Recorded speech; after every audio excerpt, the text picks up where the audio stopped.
أكو دعاء لإمامنا الحجة عجل الله فرجه الشريف في كل ليلة يدعو به، يسميه الشيخ الكفعمي في كتاب المصباح، يسميه دعاء سهم الليل. احفظ الاسم وسجله عندك وابحث عنه، راح أعطيك مصدره الآن. شو اسمه؟ دعاء شنو؟ سهم الليل.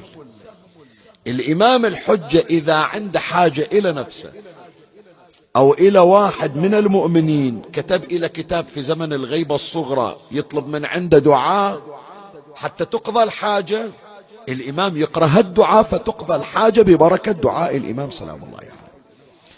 ودعاء غريب، شوف مضامينه، شوف مفرداته شلون.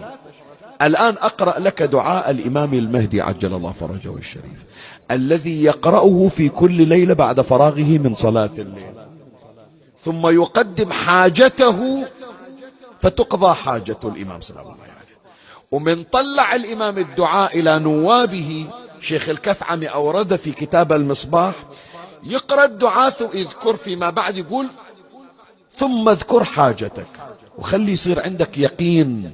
الإمام يقول لك خلي يصير عندك يقين بأن الحاجة سوف تقضى. الدعاء بسم الله الرحمن الرحيم.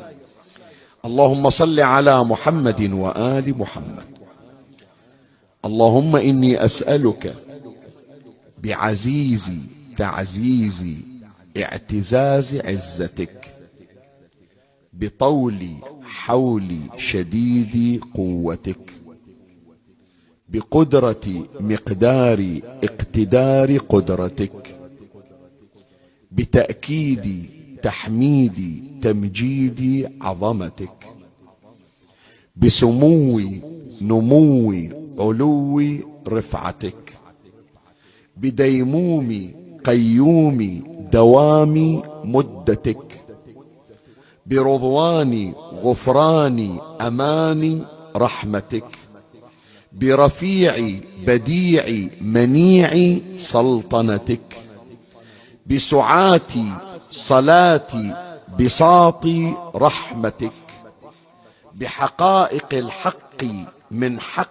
حقك، بمكنون السر من سر سرك، بمعاقد العز من عز عزك، بحنين أنين تسكين المريدين، بحرقات خضعات زفرات الخائفين، بآمال أعمال أقوال المجتهدين، بتخشع تخضع تقطع مرارات الصابرين، بتعبد تهجد تمجد تجلد العابدين.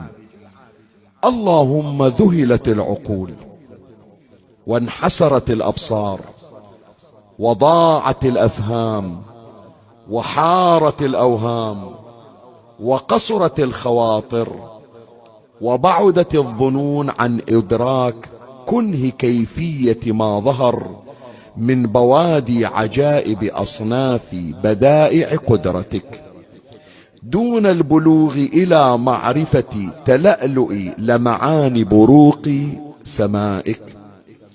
اللهم محرك الحركات ومبدئ نهاية الغايات ومخرج ينابيع تفريع قضبان النبات، يا من شق صم جلاميد الصخور الراسيات وأنبع منها ماء معينا حياة للمخلوقات، فأحيا منها الحيوان والنبات، وعلم ما اختلج من سر أفكارهم من نطق إشارات خفيات لغات النمل السارحات.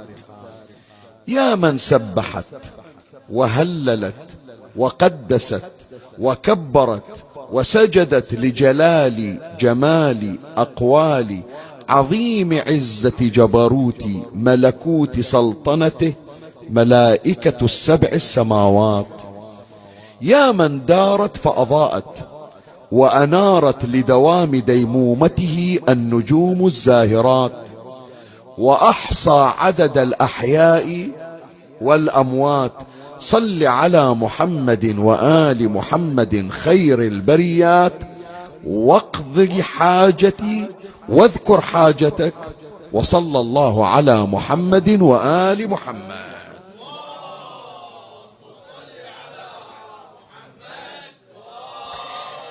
هذا دعاء إمامنا المهدي الذي يدعو به في كل ليلة بعد صلاة الليل، وسماه سهم الليل. ذكره الشيخ الكفعمي أعلى الله مقامه في كتابه المصباح صفحة 265.